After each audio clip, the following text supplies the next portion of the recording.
I'm Dave. And I'm Rob. I'm a millennial. No, you're a millennial. Shit, which one am I? I'm Gen Z. We don't have to do that every time if you don't want to, but... It's fine. But which one am I? Generation X? Yes. I'm Dave. I'm Rob. We've got the same dad. But we didn't meet until I was 16. And I was a lot older. So this is the podcast where... we share an album that... helps us make up for lost time. Which is what you're supposed to say. Because that's important. when re-establishing links with a long-lost sibling. So in summary... you're editing this one. These are the albums that... your... brother... should... No! This episode, well, I am sharing music, but I am sharing a whole chunk of my childhood with my brother. Yes, today it is the turn of Ultravox and the album Vienna. First question always before we get into it is, when I said Ultravox Vienna, wow, I mean, this is proper 1980s, possibly a little bit obscure. What did you know? What did you think, Rob? Well, obviously, from the off, everyone knows the tune Vienna, and we're going to come on to that. But the other thing I thought was cool, because I interviewed this guy called Midger who had a very strong accent and seemed like a really nice bloke about, 10 odd years ago, but never got around to listening to his music. So this is grand. And I was very excited. Wow. So you interviewed him without listening to his music? Well, without a great deal of, Rude. I knew Vienna and Do They Know It's Christmas, which is Wikipedia informs me is the height of his discography. So I was going to say that's kind of the opposite, the bookends of the rainbow spectrum of his artistic credibility, probably. But there you go. Anyway, it's not just about Midger, it is about Ultravox. But so you knew, but interviewing him isn't the same as, well, what did you know about him? So what did you know about Ultravox? Very little. I knew that it was one of 3 or 4 bands that this guy was involved in. And I subsequently picked up a charity shop special of an album by Visage. Oh, yeah. Yeah. Which was quite scratchy, but I recall kind of enjoying it if it was a little bit, dated, shall we say. Yeah. All right. So, quick potted history. I mean, Ultravox's heyday, undeniably, were probably the 4 albums which we'll talk about between 1980 and 1984. Of which this is the first. Yes. So, it's actually their 4th album, but it's the first album with our Midge on it. They'd actually been kicking around since 1974. They'd had various names in their past. The Zips, The Fire of London, London Soundtrack. They'd even been called The Damned at one point. Really? But, there was another Damned down there. Yeah. Before the Damned? Similar time. So right. I think it was just a mistake. The settled lineup throughout the 70s was Chris Cross on bass, Warren Cann on drums, and importantly drum machines, Billy Currie, who was both keyboards and violin, and a guy called John Fox, not his real name, you can Google his real name, John Fox FOXX. There's a good kind of late 70s new wave name for you, yeah. Foxy bassist. Foxy. Is he a bassist? No. Chris Cross was the bassist. John Fox was the kind of band leader, singer, primary lyricist and songwriter. Their first album was Ultravox ! And was, would you believe, produced by none other than Steve Lillywhite and Brian Eno.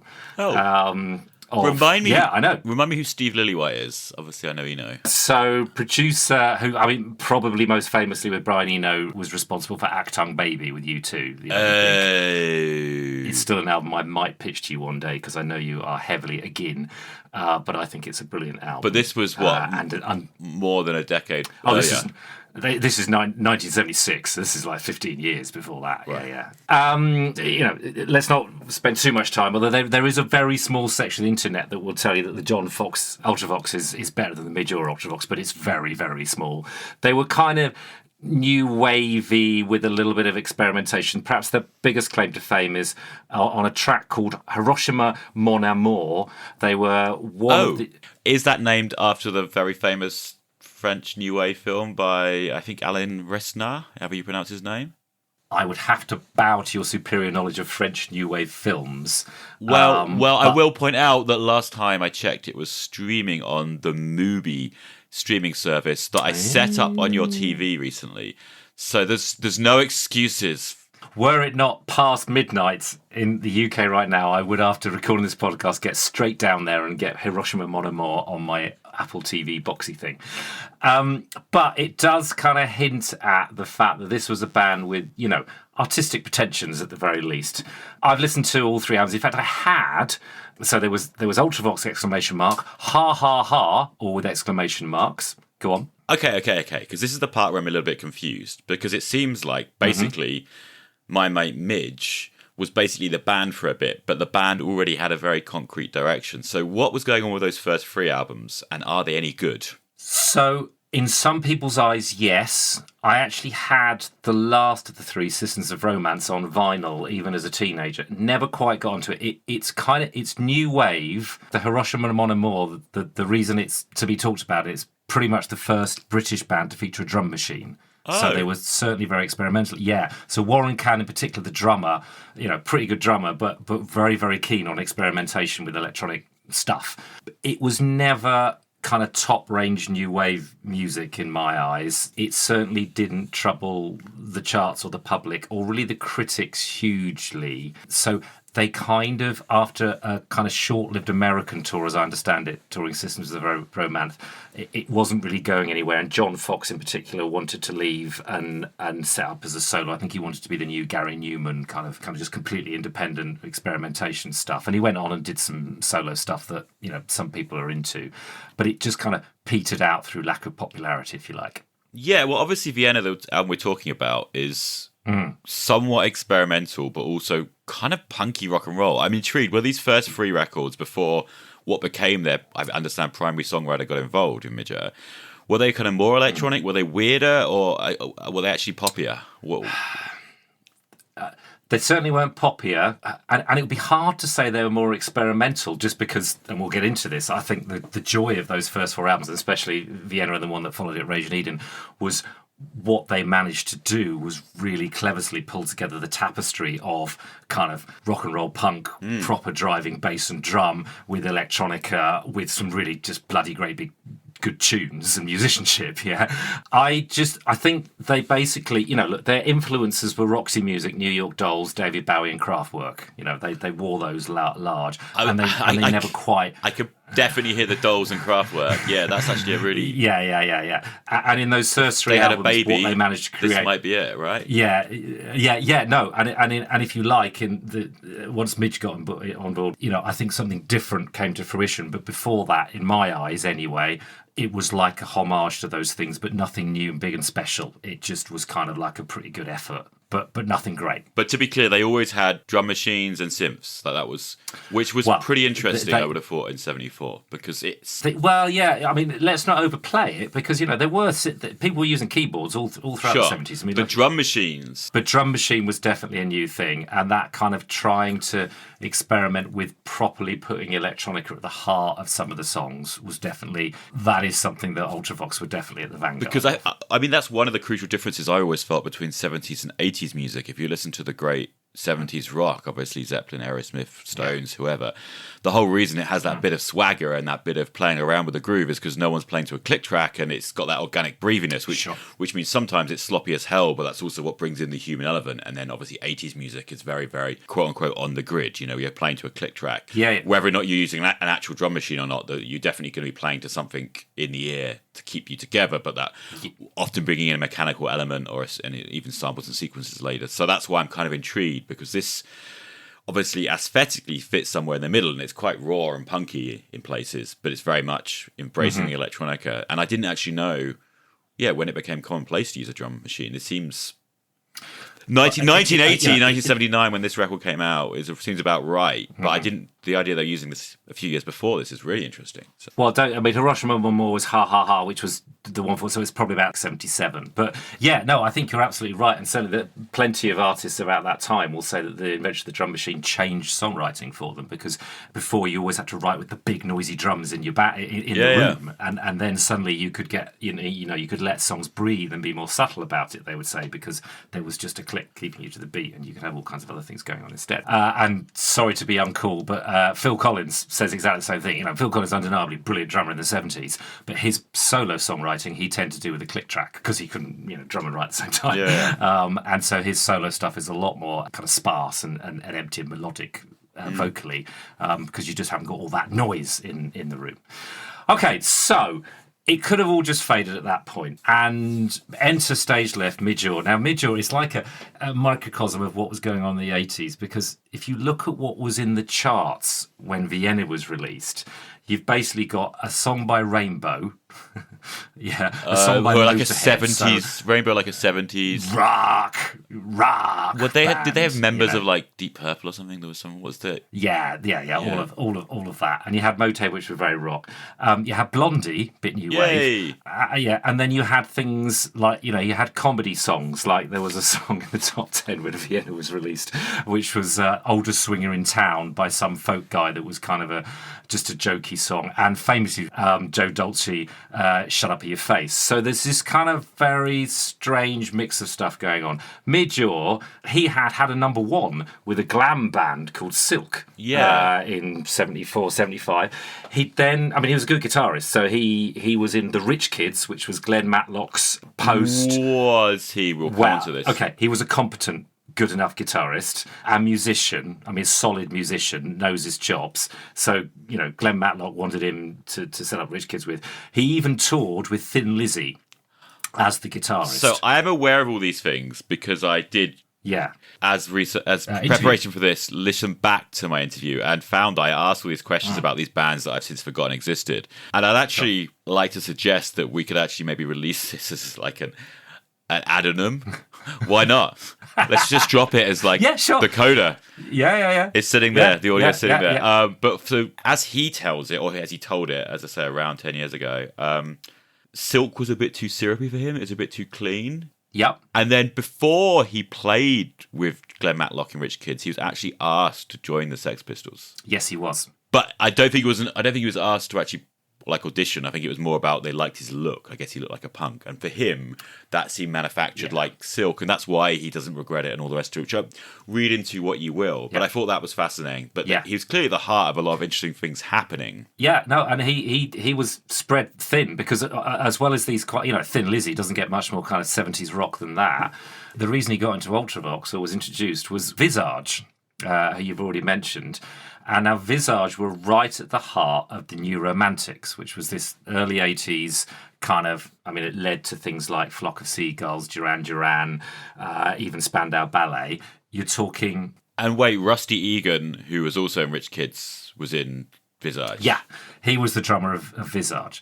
And Visage happened because there was a club whose name I've forgotten in London where the New Romantics used to hang out, and they wanted some new music for it. And so they brought in Midge because they knew he could write songs, and they brought in Billy Currie because he was a good keyboardist, and Russ Egan, the drummer, and thus Visage with a guy called Steve Strange on vocals was doing it. And they wrote a couple of albums together. You know how when we were talking about Flying Lotus and I was just chatting about Thundercat and the LA beat scene, and you were like, whoa, how do my mates in Wiven know who the hell Thundercat is? I have some kind of idea, but for our broader listeners, what is a New Romantic? So New Romantics were a kind of, and again, like all these genres, how tight were they? But basically, it was punk had happened. And what New Romantics did was take, in a way, the same aesthetic, which was dress madly, do your own thing, which, don't forget, in the late 70s, 80s was still a big thing. How conformist was society still at that time? But it was all about really come on, we'd been through the 60s. Okay, fine. But it was okay. It was the latest expression of youth culture, if you like, which was all about kind of big flamboyant Renaissance clothing. It was big hair, but not punky big hair, but just like big, swooping fringes. Makeup on boys. There was the start, well, not the start because we'd had it with glam, but there was some androgyny around it as well. But it was basically taking the kind of flamboyant romanticism fashions, big cuffs and a lot of material and a lot of colours. And I guess there was always with the New Romantics, it was new, so there was a kind of electronic element to the music. It was keyboards, that kind of thing. A Culture Club, probably, with the famous Boy George. So there was androgynous enough to include Boy George. That kind of, and there was the club night, whose now name I can't remember, was kind of the centre of this. And right at the heart of it at that time was Billy Currie and Midge Ure writing songs with Visage around that, and that's how they met. Which is fascinating when you think that this guy was, in Thin Lizzy and writing, playing cock rock. Yeah. That's really interesting because I actually wanted to ask you about Ultravox's relationship to post-punk, which I now kind of realise, hearing you describe that, post-punk, which is still a very, very, very vibrant genre today. I mean, look at the best-selling rock bands of the day, like Idols and Fontaines DC, are arguably post-punk. And this is... Yeah. But I guess this is a movement that actually, despite the fact we've got great British post-punk now, probably began in America, right? That was the whole Talking Heads, Patti Smith thing. Was New Romantics what was happening in the UK at the same time? And we didn't really do post-punk. I mean, maybe Joy Division of post-punk, arguably? Arguably. I mean, I was 9 or 10 at the time, so my knowledge of what these genres are doing. But yeah, no, I think there's a case to be said that, if you want to do a timeline, it kind of went punk, new wave, New Romantics. Okay, so what's the difference between... With a lot of crossing. What's the difference between New Wave and New Romantics? Maybe we had New Wave and they had post-punk. No, what is New Wave? Well, New Wave was kind of DIY pop, if you like. So elements of the punk do-it-yourself thing. But like Blondie were a New Wave band, so actually really good musicians writing good music. But keeping some of that kind of... you didn't have to be a classically trained pianist and have huge production values. So you could just record it in your So this, in some ways, would be a rebuttal of your beloved mid-70s prog. Oh God, definitely. So taking the guiding aesthetic, or the guiding principles rather, taking the guiding principles of punk, but changing the aesthetic to make it more chart friendly. Would that be a fair? Yes, I think that's a fair comment. Yeah. So now we arrive at Vienna, which we arrive. So Billy Currie takes Midge Ure along to meet Chris Cross and Warren Cann. So Chris Cross and Warren Cann being the rhythm section, the drummer and the bassist. So remind me, their singer had quit essentially. Yeah, John Fox had gone, and so there was at that point they didn't even have a record deal. It was like, is there going to be an Ultravox now? And it could have just died. But Midge Ure comes along to do, because previous to that, John Fox had done vocals and there was other guitarists who's, you can Google them. But Midge Ure came in as singer and guitarist, so it turned into two boxes where they were a 5-piece. Tick 2 boxes, half the, much more economical that way on tour. And they created, well, in fact, the first thing they created was Sleepwalk, which is on the album. Really? Yeah. It's the very, very first track they did. And they decided not to do a demo. They actually recorded it and with the producer of the album in the end, Connie Plank, who, had produced Kraftwerk and all kinds of electronica bands. And the version that's on the album is exactly what they recorded. They didn't demo it and make it better. That was what it was going to be. But on the strength of that, they got a record deal. And so went to the studio and produced Vienna, the album. Which brings us probably to the question... You should have asked about 20 minutes ago. I should have asked you 20 minutes ago, which is, what did you think of it? I thought it was pretty good, actually. I was pleasantly surprised. There's much of it that's, aesthetically a little bit jarring, shall we say, with modern ears. But I really enjoyed the gravity and sincerity. And the problem with music when it's very, very earnest is you have to buy into it, right? And we've had this conversation about, say, the Gaslight Anthem, so earnest, but if you don't buy it, you don't get it. But then, there's times where it just crosses into parody, Elton John and his... Sure. I'm in the Wild West kind of thing. And I feel like for whatever reason, I was able to get on board with this record. I think maybe because I could sense the ambition and sense that this was not just a regular rock record, that at the time it would have been very trailblazing. And I felt quite a commitment to risk taking, because 3 of the 9 songs are instrumentals, right? Which I think is quite brave. Are they? Astrodyne is an instrumental. If you count Mr. X, it's kind of a monologue, right? It's not. Ah, okay, yeah. Gotcha. Yeah. And the third?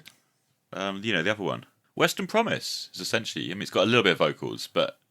I see what you mean. Oh, yeah, no, I can get behind that. Yeah, I see what you mean. Yeah, no, I totally understand what you mean. Yeah. They're not The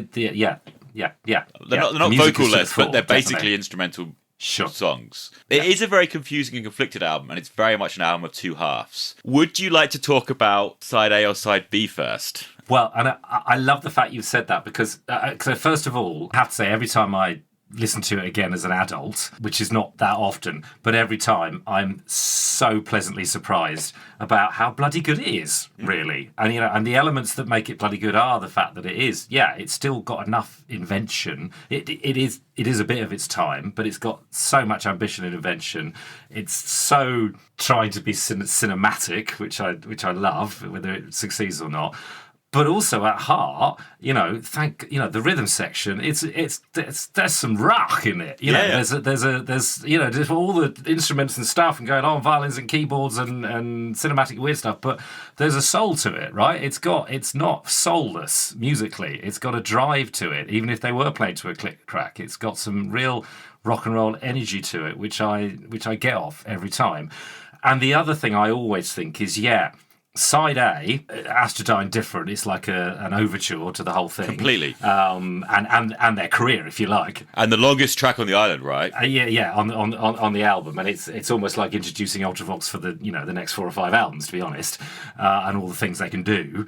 And then the rest of side A is for basically not similar, fairly similar sounding pop rock Ultravox songs, where you've got the driving beat, the guitar rhythm, and you've got keyboard solos, and the lyrical themes are all pretty much and that's the thing about Ultravox, is they're quite pop, but their lyrical themes, which are pretty dark, they're all pretty bleak and existential and being separated from the world. So side A kind of really does stand as one side, and then side B is this suite of 4 songs that's much more experimental. I completely agree. Yeah, you've got kind of 4 punk influenced, generally minor key, but with big major choruses, kind of stadium but edgy style, electro punk bangers. Yeah, introduced by this grandiose silliness, which somehow the way it all builds up with the strings and the crazy kind of whammy guitar and the slow build. Yeah, and then they'll just throw some acoustic piano in it as well, just to make it different sounding. It's a bit bonkers, but I really love it, and I think it would be perfect for like the intro credits to a sci-fi movie or something, right? But what I did realise listening to these 4 songs that follow it. So this is New Europeans, Private Lives, Passing Strangers, Sleepwalk. Yeah. Yes, they're very similar in tone, very similar in content. Bit formulaic because of the fact that they all exist next to each other. But I also realise that conversely, they get less angry, less edgy, and more poppy as it goes on. To my ears...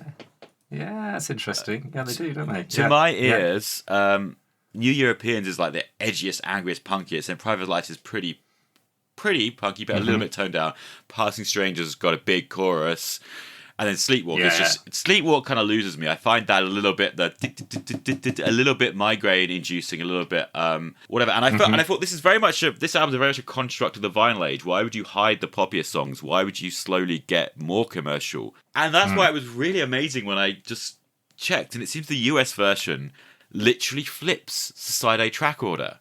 So it starts with Sleepwalk, then does Passing Strangers, New Europeans, Private Lives. So Astrodyne. Yeah. Those Americans, they want their cake first. Which sadly kind of makes sense. On your ham. Yeah, so enjoy Sleepwalk and Passing Strangers and see if you've got the energy for New Europeans and Private Lives. And then if you're a real fan, you can sit through the long wanky intro. But if you you don't, you could just take the needle up and skip straight to the title track. So I enjoyed it, but it did very much. Sure. It felt like it feels a little bit like a 15-minute EP of 4 punk bangers with a grandiose intro statement. And I feel like I enjoyed that, but I wouldn't have the same respect for the band in general if it wasn't for the greater ambition found on the second half. Rob totally took the words out of my mouth. Yeah, and there's an totally argument. Bang on. There's an argument that it would have been a stronger album if it had been punk song, weird song, punk song, weird song, just to break the monotony. But I actually think in the Vinyl Age, having that album that you can stick on and have these kind of 4, let's get going for the day, let's go to the gym, let's, whatever. And then having a weird experimental side, which is more like, oh, it's midnight and I'm, going to put on one, one last side. So I kind of see it as 2 EPs almost. I couldn't agree more. And exactly, I've had that thought time and time again. And in fact, even deciding whether to punt you this album or the follow-up, Rage in Eden, listening to the two back-to-back and getting to kind of Passing Strange and going, I can't pitch this to Rob because it just all sounds a bit the same. And then going, no, but then that is what side A is. That's your rock side. And then you flip it and you can't do side A, side B songs together because the way the three songs especially, but also arguably the fourth and last one on side B flow together. Yes. That's just such a great suite of stuff. You couldn't stick some cigarette paper between them. You've got to have them together because they just work so well together. Did you have time in the short time you listened to kind of get into the lyrical side of things with side A or not? No, not really. I actually wanted to ask you because obviously calling the album Vienna is quite a brave step, and obviously speaks to the post-war separations. And I know the video was very much inspired by The Third Man, which is obviously set in post-war Vienna. And then the whole New Europe... Was it? But we'll come on to that. Well, the video was at least. And then obviously New Europeans speaks to... I presume. Did the UK join the Commonwealth? Was it 76 or something like that? I don't know. Well, I presume this is a statement on. I did find the lyrics where, he or she puts his headphones on and listens to a synthesized song. I find that all a bit hilarious. Like, oh my god, Walkmans.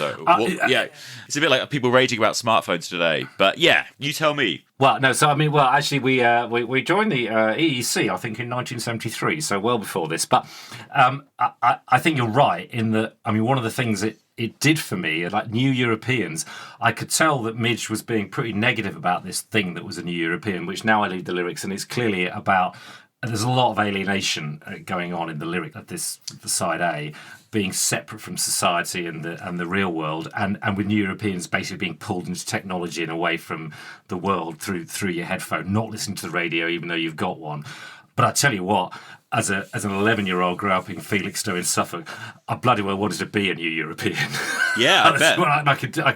I could tell Midge wasn't keen on them, but I wanted to be one of these Europeans sitting on a beach with my headphones on, with nothing but the future spinning around, supping on the culture for today rather than the 70s culture of before. So you've got a disconnected young European with his headphones in, and then you've got 3 songs which, at least from the name, are clearly people are not engaging with others, private lives, passing strangers, and sleepwalking through life. I guess. And do you know what? You could argue that you could make it out because as it gets more popular, actually the lyrics get Sleepwalk. The lyrics are actually pretty dark. Naked and bleeding, the streetlights stray by me, hurting my eyes with their glare. Taut on the outside, I'm crumpling and crawling, watching the day drag away, spiraling deeper. I can't feel my fingers rip round my throat as I dream. Ooh, poppy. Wow. Exactly. I think Private Lies seems to me to be about the Euromatic scene and the Visage bit. There's a lot of it feels like it is about and also Passing Strangers, actually, just living lines from books we've read with atmospheres of days gone by, but being very sniffy about that scene and just saying how vacuous and empty it is and a moment in time and then it's gone. I was getting a mosquito. I've been trying the whole last half hour. Sure, that's very good. And in amongst all that kind of existentialism and angst, actually, although they do have the same kind of song structures, etc. They've got some musical chops, right? There's some really good instrumentals in there that I enjoy, and they, especially in things like Sleepwalk, which is not one for you, but the use of technology, that dick, dick, dick, dick, dick, dick, dick, dick, dick, it sounds a bit like a Pong video game. You can see from the earlier what sets them apart as kind of originators of this stuff is they're not going to be dominated by the new sounds. They're going to use them as part of their musical palette to make a song and build it around a proper song rather than just going, the gimmick is enough. Yeah, and I think all the bass is still organic live bass, right? But it's very much on the beat, Most and it's of it, very, very yeah. driving and very, very danceable, but still has a bit of punk aggression. I think that's really, really apparent in the third track, Private Lives, right? Like that bass really, really drums it. Dun, dun, dun, dun, dun. Yeah. Yeah, definitely. Yeah, And then when you've got the yeah. big kind of hey, hey, my-esque riff of Passing Strangers, you know, I've got to be honest, a lot of that guitar, that kind of very big minor chord Les Pauly thing did remind me of like what our mate Neil did later in the 80s, right? I very much hear like Touch the Night and that kind of era of like Landing on Water, Life era Neil in this music, which obviously took him several years to get there. So Sure. Okay, so there we go. Side A, it's pretty good. Side B. I bloody love side B. Yeah, I just bloody love it. And I bloody love 75% of it. Ah, okay. What don't you like? Surely you can guess. Is it the last track? Yeah, because you've got, as you say, you've got this wonderful kind of suite, which is largely instrumental, or at least certainly not song-based in the conventional sense. It's lacking in choruses. It kind of builds an intensity emotionally until you do have the big, cheesy song, which weirdly I do think stands up, and we can talk about why. And then you kind of have another silly synth melody, beat. And it just feels like a kind of weird tacked on bonus track after all the gravity. And I always imagined it was a bonus track that was like on a reissue, but it's like, no, that's meant to be part of the record. And it's almost like if there was any reordering to do to the album, go all out, chuck that on side A, and start side B with Astrodyne. And then just have all your weird shit, weird shit together. Because to me, this final track, All Stood Still, and we all stood still. I think it's up there with Sleepwalk for, grating. Okay. So those would be the two songs that I'm least fond of. If I, definitely. All right. So where I found myself thinking that, okay, and I do get, like, how do you follow Vienna? And in fact, how do you follow the suite of Mr. X, Western Promise, and Vienna? But I tell you, the bit that does it for me is the closing sort of couple of minutes of All Stood Still, where they do go instrumental again, and there's this what feels like battle between the synth and the guitar, and they interplay each other, and that I get. The first couple of minutes fine. It does feel a bit like the side A, but that my own view, they put it on there because that battle, and they pull it off live, and it speaks to me as well, just in terms of that battle between electronica and guitar rock in the human and the robot, and we're going to finish with this, and it actually brings hairs to the back of my neck that last couple of minutes every time, and I go, fine, I'll let you have that as a closing track. So I definitely enjoyed that bit too, and actually I think it's quite noticeable that I think that's probably the only proper guitar solo. So talking about Midge's competency, because what I was expecting throughout those first four bangers is that we're going to have 1632 bars of squealing at some point, right? And you never do, and that's what keeps it. That's what keeps it punk. Or I might say cyberpunk. But they never succumb to the stadium theatrics of let's do a widdly widdly guitar solo, as you like to say. But they do here, but it's not a widdly widdly one. And I quite like the outro to that song. But I think me too. The very kind of like insistent synth melody, the very programmed drums, and then a really cloying chorus that's like annoyingly repetitive. It doesn't really say anything. So Oh, it doesn't say anything. I mean, that's the other thing that I think it's actually a theme in Ultravox, because later on they did a song called "Dancing with Tears in My Eyes." Clearly, about it's about and again they captured that spirit in the 80s of we all thought we were going to die of nuclear war or nuclear disaster. We just absolutely did. And please remember to mention me in tapes you might leave behind. That meant something to me as a kid. Listening to that, I genuinely thought we are going to die, and I want it to be mentioned in those tapes. And that was there was a definite pulling the heartstrings there. Going back to the intro of this podcast, then, because a lot of people say they don't really know what defines Gen X, and then people say, "Oh, latchkey kids," like you're pre-internet, but you're not the boomers. Yeah. Maybe that was it. I don't know. You tell me. Was the existential threat of the human race being eradicated? Is that the defining feature of being Gen X? Probably. I remember I did a paper round. I remember every morning doing my paper and going, well, I'm alive again. I actually, I don't know what this says about me. I used to imagine hosting a peace summit between Reagan and Gorbachev and trying to get them to destroy their nuclear weapons. And it was so real to you all the time. It was like, there was training around what to do if there was a nuclear bomb. It was on the news. I remember seeing, do you remember Tomorrow's World? Did you ever come across Tomorrow's World? Which was a BBC programme about, technology that was going to be there in 20 years' time. But they did an episode on, look, this is actually how a nuclear attack from Russia will pan out. Like in first 2 minutes, well, that's Eastern Europe gone. Sorry, after 7 minutes, London's gone, kind of thing. It was so real, and actually, All Should Stood Still did massively speak to me about that. Oh well. Okay, I just saw people dancing in a playground. Okay, very different, very different. Mr. X, when I haven't listened to this album for a while, I expect to be bored of Mr. X because in your head it's this ding ding ding ding ding ding. But my God, the way they layer it and the cinematic experience of it, and the fact that again it feels like a black and white movie and this mysterious character and what is it and French existentialism and even just I've listened to it a lot in the last week. I'm never bored of it. I should be because there's not a lot goes on. But just to say, it's not Midge doing the vocals; it's the drummer doing the sort of spoken word thing.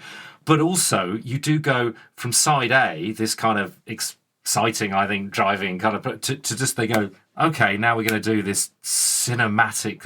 And if you go deep into the kind of internet of techno music, Mr. X by Ultravox is sometimes mentioned as a deeply influential piece of work in terms of the future of electronic music and techno and all of that. Oh, I can well believe that. Actually, this song made me think of a few things. I mean, really interestingly, I think whole bands have probably built their careers around this. There's actually like a quote unquote lounge punk band here in Hong Kong called Logo, who basically made a whole career doing this. Yeah. But no, I felt a little bit marauder there for sure. Yeah. Like in the use of electronics. Only this is not disco music. This is haunting and weird. And then I also maybe heard Laurie Anderson in the strings and the spoken word and the building weirdness. Okay. Those are the only kind of references I have. But otherwise, I thought it was completely compelling. It grabbed me. It's one of those. It's both an experimental work in a sense, but then it grabbed me instantly. So it's almost eerily catchy in that kind of very pentatonic bass line and the way it just goes up a key, I think, and.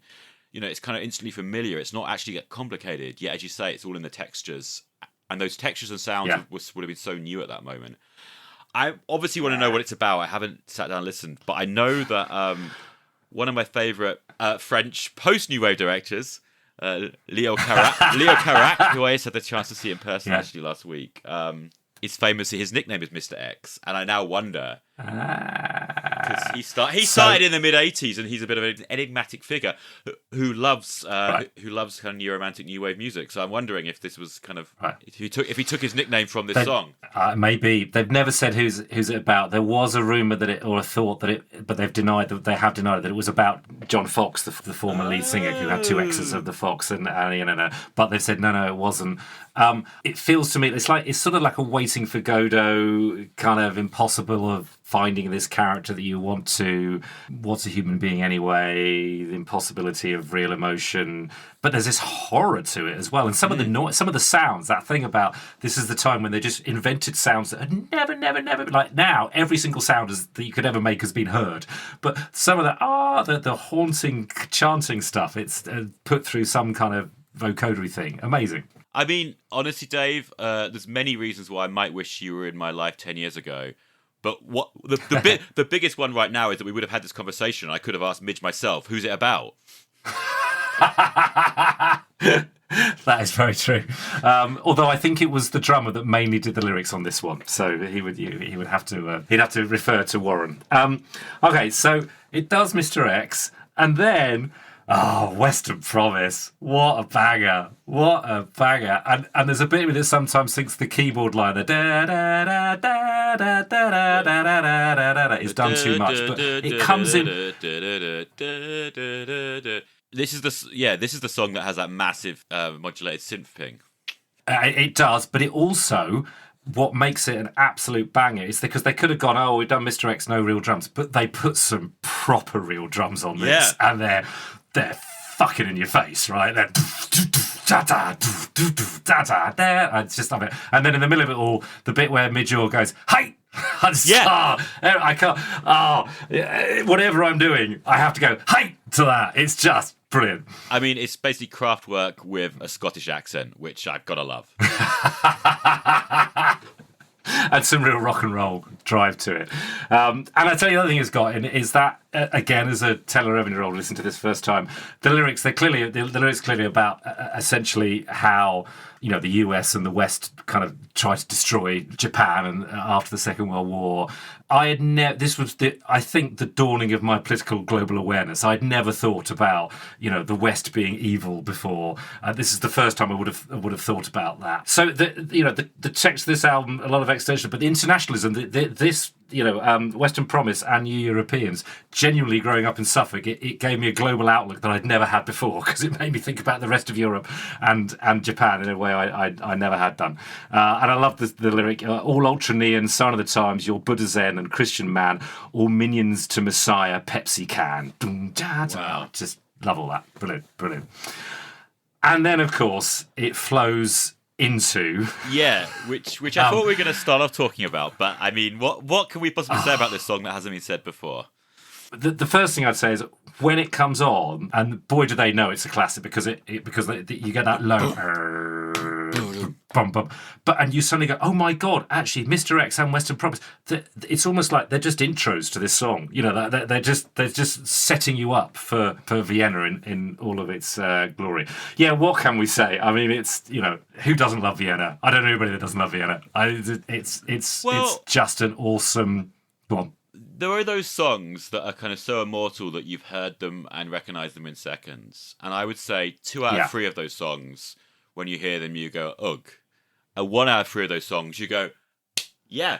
And even like, you know, the Beatles, a lot of their songs fall in the latter camp. But there's still the obli-dees and obli-das. There's still those like, oh, really? Moments. Yeah. And there's some songs that just don't get boring. And of course, everyone has different takes. But I was actually surprised, as someone that, you know, recognised this song but hadn't really ever actively listened to it before, how strong it actually was. I guess I think of it as like a Radio 2 background music, kind of in your granny's living room kind of song. But actually, as you say, with the slow build, and actually a bit like Mr. X, it's got that, you know, I love how primitive some of the drums are. The boom, boom, boom. Like, like I think Mr. X is like boom, chit, boom, boom, chit, boom, chit, boom, boom, chit, which is like the first beat on like a Casio keyboard when I was growing up, right? You know. So...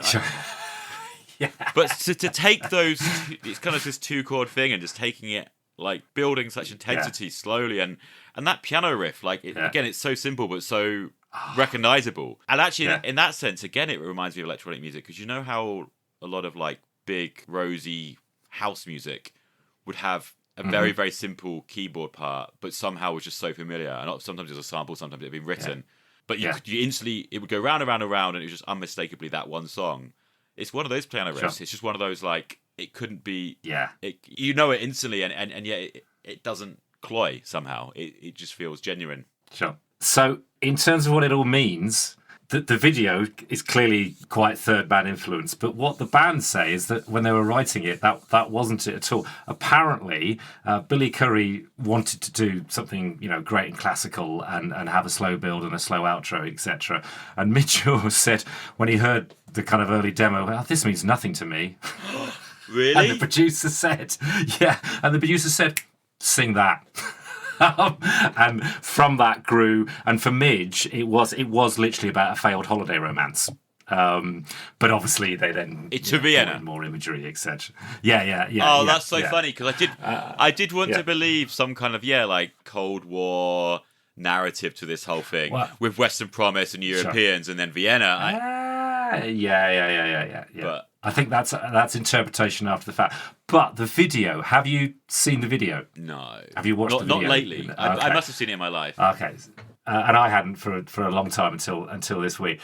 You cannot underestimate the impact of that video. This is pre-MTV. I mean, the record company wouldn't stump up the money for it, so the band put the $5 or $6 to make it. Quite why? Because it's pre-MTV, so there's no heavy rotation of videos. There's no rhythm together. You know, it was on Top of the Pops, and it was a mega thing on Top of the Pops. But just what a thing to do! And just to remind you of the video, it's this kind of smorgasbord. There's horses in it. There's black and white, then colour. There's shots into Art Deco statues. There's kind of old-fashioned 20s press black and white things flashing. There's what feel like there's an opera, and there's ballet, and there's people from the Euromantics with like machine hands, and it feels like then there's kind of like Franz Ferdinand from the Austro-Hungarian Empire thing in an opera, and then there's this lovely bit where a woman goes down the stairs to the da-da-da-da-da-da-da-da-da, and she comes down the stairs in a big flowing thing, and then it ends in a gunshot, and because she shoots the guy, and then there's the band kind of doing that video thing of just, Midge wandering around in a pencil moustache with a Max singing it, and you just go, what were you what were you thinking in 1980? What does it all mean? It doesn't matter. What matters is they said video can be art, and we're just throwing everything we know at it, and it just feels to me like a whole genre of trying to do more than just singing in front of your drum kit was born through this video. And the video is mad. It is too overblown, but it is an amazing. What were they thinking? But it's incredible. That sounds wonderful, and I will definitely program that. I would spend a good 5.5 minutes watching it. If you go away, I would spend 89 minutes watching Hiroshima and Mon Amour. Deal? I don't know who's got the worst deal there. I suspect I have, but yes, okay, I will do that. Excellent. So... No, it's interesting you talk about the budget and them paying for it themselves, because it does seem like, an experimental work and not a cheap work to make. Do you know much about the sessions? Was this album quick and easy? Was this a labour of love? How were these songs even written? Because as you said, it's a brand new lineup. Are these all Midge's songs? Can you tell me a little bit more? Do you know any more about the process you can tell me? They, as far as I know, they always wrote collectively and they bounced off each other. So it was a proper meeting of musical minds with Warren Can, the drummer, being right in the middle of that, because he did like to do different textures and electronic sounds, etc. So it was genuinely. I mean, I'm sure like any, you come in with the odd idea, but most of it, because a lot of it's in the arrangement. Yeah, I mean, a lot of it is how the texture of the songs are arranged together, and clearly, there's 4 people that have considerable musical chops working that out, and for 4 albums at least. Managing not to fall out over that and create some really good work. Because I'm really interested that, as I say, a guy can come into an existing outfit and basically remold the band seemingly in his own image to a certain extent, but as you say, it was a collaborative effort. What happened after this? Was this the band's peak, commercially, critically? Yeah, no, I mean, they had a sustain. I mean, and in some ways they were short-lived, but in some ways, how many bands can say? And I'll do the quick part history, but they had 4 albums definitely classic period that were good, and they had at least 10 top 30 hits from it. So Vienna came out. Vienna itself was a massive hit. They went into the studio and did. I almost pitched it to you, Rage in Eden. I love it. It's colder, darker in a way. There's not even they'd sort of lost a little bit of the rock, I guess, by that point. But there's some really, really strong tracks on it. They then did an album called Quartet, which was interestingly produced by George Martin of Beatles fame, but apparently, and it's probably the weakest of the 4, although there's some really good stuff on it.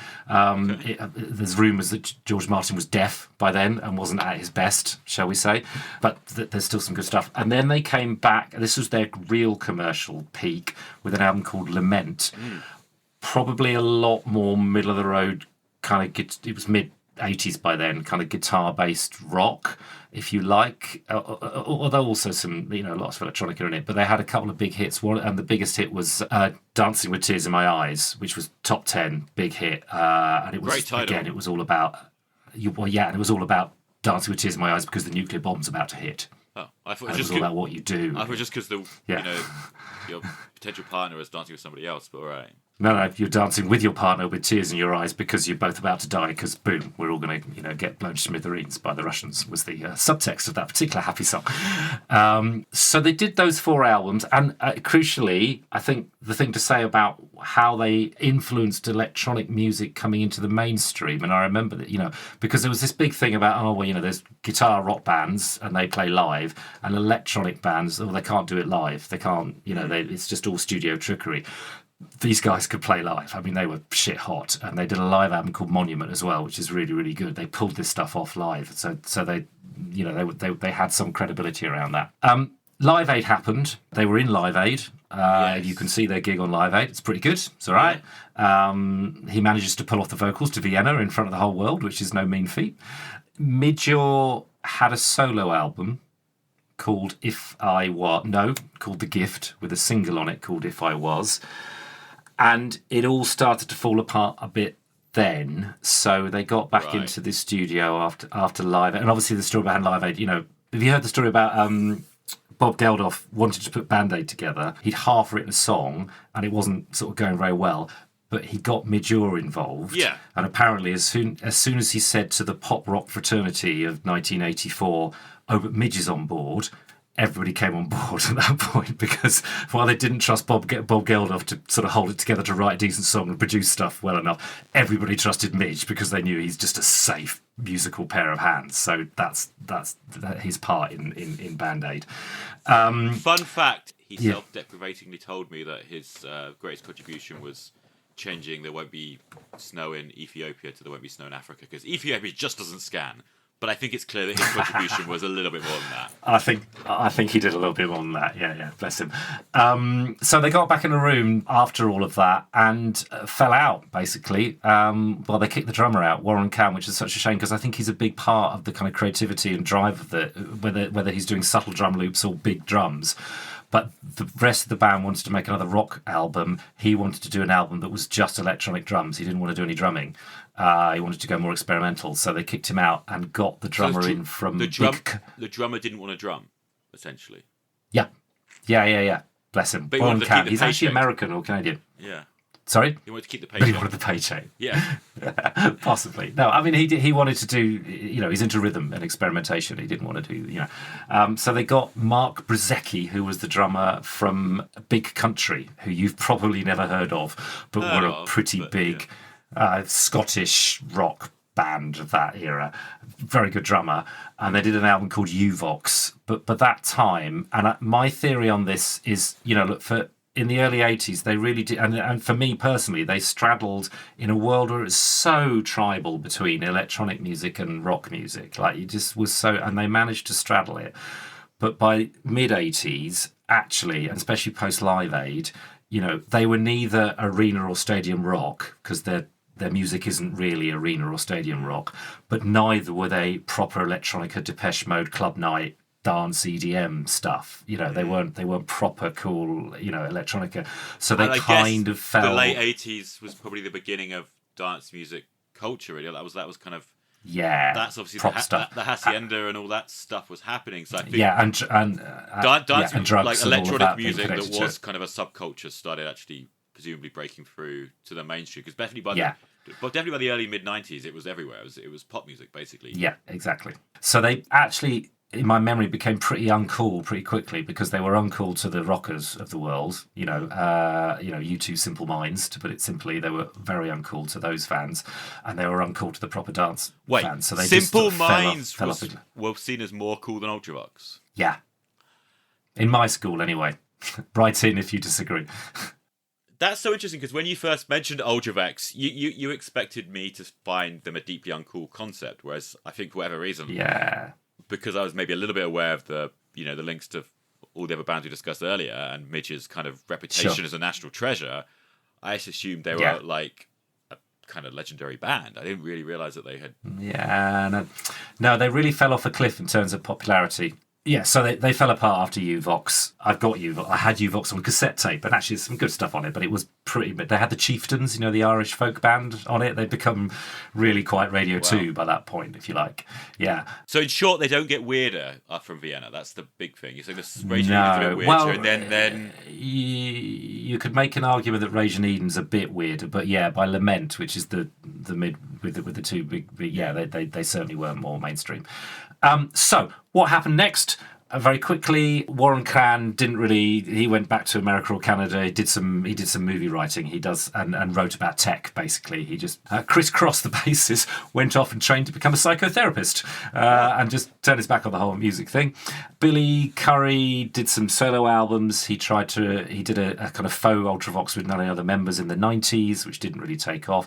Midjaw had a moderately successful solo career and became a bit of a national treasure, because he did become this trusted started. So he ran the Nelson Mandela birthday concert. I was at that. Well, there you go. He ran it, and he sort of curated, the Prince's Trust concerts where Prince Charles did these rock concerts for charity, and he also did Live 8 with Bob Geldof after Live 8. And there's a slightly sad bit where he spent 3 years making an album called Breathe, and he just said, there's an autobiography, I haven't read all of it, but he said he released it and he just there was no press, there was no one wanted to know, and he just realised he was gone as far as the kind of music world was. He slipped into alcoholism, which he's been quite open about, but slowly since then has become this. He's released more albums. He's done some shows with the Rich Kids, and he had a big 70s birthday bash in the Royal Albert Hall where enough people went to, and so he has become a good enough kind of national treasure and solo tours still. But and then he reformed Ultravox, right? To release the not so self-effacingly named album Brilliant. But I loved how that came, I think, within a year of a solo album he did called Fragile. Yes. Which are two sides of, perhaps his coin. Yeah. And I know this because it was in the slipstream of these records that I spoke to him. He talks a lot about his biggest regret being not following through with Ultravox in the late 80s and walking away when he did. And a lot about why he came back to make the new record. Yeah, just to talk about how that came about and what's lovely, and it is just lovely and it warms my heart because, there's a lot of people that have a lot of warmth towards Ultravox, I think. Basically, in 2009, the original four, they made up with Warren Kahn, and Mitchell was very open about the fact he shouldn't have kicked him out, it was awful, or they shouldn't have done. And they decided to do some shows. And there's a lovely documentary where they're all driving to a rehearsal studio. They'd not really met, all feeling nervous and not played together for so long. And they did a couple of tours in 2009, 2010. And there's a lovely video of them at the Roundhouse in London. And this is what I mean about them. They were never massive after it. And they did, the tour was they did Hammersmith Apollo one night, so 3,500 people. So they are enough to fill that, but, not a really big reunion act, right? And you didn't go and see them, clearly. No, this was, I was in a different world then, but I've subsequently, about 5 years ago, I came across it on YouTube, and it's so heartwarming because you can see the band slightly nervous, not knowing how they're going to be received, and there's just 3,500 blokes about my age, just so tears in their eyes on every song, just thinking they'd never hear the proper lineup do these songs again, and it's such a lovely, warm thing, and they went on tour as a result. And, decided in the middle of it, well, let's write another album called Brilliant. It's all right. It's unfortunate that Warren Kahn, because of his film commitments, couldn't sit in a room and write with them. And it's really clear he couldn't because it does feel like the drums are an add-on. But it's one of those albums that's better than you might think it is after all those years, but not as good as it needs to be really up there. But it's okay. Okay, so it sounds to me like I'm counting that as a hit rather than a miss. I think sure, yeah. It feels like you've enjoyed that. Where would you ideally think is the best way to listen to this remarkable album? Well, I'm kind of torn because I do definitely hear a lot of cyberpunk, and part of me wants to be kind of either wandering around Shibuya or taking the Central Mid-Levels escalator here in Hong Kong. But because of the overt ideas of nuclear apocalypse that you've put in me here, and having done a fair bit of kind of soul-searching train travel in Eastern Europe, I think I'd like to be rolling around the Baltics on trains, looking at the open plains, contemplating the vastness and divisions of the continent that we kind of call home, but ostracize ourselves from. Very cool. So, Dave, you talked a little bit about how this album kind of shaped your growing geopolitical awareness. How old were you when you first heard this music? Yeah, so I was, because Vienna, the single was released in 1981, so I was 9, because it was early 1981. And I remember loving Vienna when I was 9. After those first 4 albums, I can't remember quite, it would have been 1984 or something like that. They did a best of called The Collection, and I asked for The Collection on LP for Christmas. And I wore the grooves out of The Collection. I was lucky enough to get the version that had an extra LP in it of 7 or 8 12-inch versions of some of these songs as well. And just after getting The Collection, the best of, I bought this and Rage and Eden on a 2-into-1 cassette. So Wow. the record company had released it. Had released, one on each side, and it was my proper first band. Properly, I mean, up till this point, I'd bought a Boney M single, but I'd never bought an album. And this was for 6 to 9 months that I was the biggest, 12, 13-year-old Ultravox fan.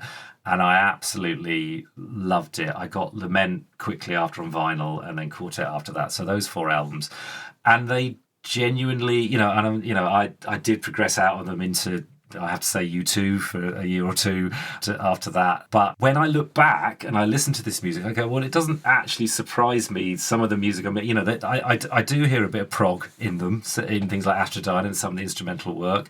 But I also do just hear, proper rock in them, and I guess also, oddly, and that sounds really snooty and something, but just kind of high standards. They're good songs. They wrote good songs and they thought about them, and they're not throwaway. They're music that's kind of thought about. If you can throw something at Ultravox, is they are, I accept this. They're a little bit soulless. They're a little bit emotionless. It's a bit cold and clean. When I learned to love music with more emotion as I got older. But this was my absolute proper first love band. So they were my version of your Bon Jovi. If I you was like. about so to say, you kind of win Yeah. that fight, don't you? I don't know. maybe out of obscurity. Yeah, I don't know. I mean, Bon Jovi's. It's not competition anyway. But yeah, Fine. yeah. I don't know. Well, I don't know because they're genuinely not that cool. There would be people that I went to school with that they'd remember the kind of the later period kind of poppy rock stuff and go, yeah, no, that's just insipid Radio 2 pop. But there you go. Okay. I think they're great still. Okay, that was my brother getting to know Ultravox Vienna. On the back of that, Rob, what are we going to enjoy next? Well, I was actually still debating this last night. Okay. First of all, because I'd like to respond with a more contemporary take on a bunch of hip rockers embracing electronic instruments to subvert the normality and create modern fusion.